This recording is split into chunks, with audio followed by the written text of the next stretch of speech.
আমরা যদি আমাদের জীবনের অতীত সময়গুলোর দিকে লক্ষ্য করি তাহলে দেখতে পারবো আমাদের জীবনের অতীতে কষ্টের সময়ের তুলনায় সুখের সময়ই বেশি ছিল। দুঃখের সময়ের তুলনায় শান্তি সমৃদ্ধির সময়ই বেশি ছিল। অসুস্থের তুলনায় আমরা সুস্থই বেশি ছিলাম। কিন্তু আমাদের জীবনে যখন দুঃখ কষ্ট আসে, সেই দুঃখ কষ্টের সময়গুলো এতটাই কঠিন হয় যে সেই দুঃখ কষ্টগুলো আমাদের অন্তরে গেঁথে যায়।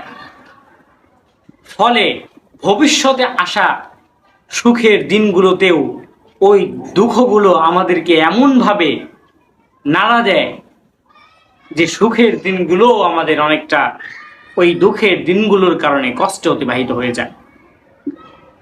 এটা থেকে বাঁচার একটি সহজ পদ্ধতি হলো, যখন আপনার জীবনে খুব বেশি কঠিন সময় আসবে তখন এমন কিছু উপকরণ আপনাকে গ্রহণ করতে হবে যাতে করে ওই দুঃখগুলো আপনার অন্তরে গেঁথে না যায়।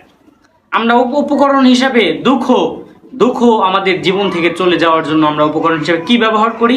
আমরা কেউ মদ পান করি, কেউ সিগারেট খাই, বা অন্য সমস্ত ইসলাম বিরোধী নাজায়েজ কর্মপন্থা আমরা মুসলিম হয়েও এই পন্থাগুলো অবলম্বন করি।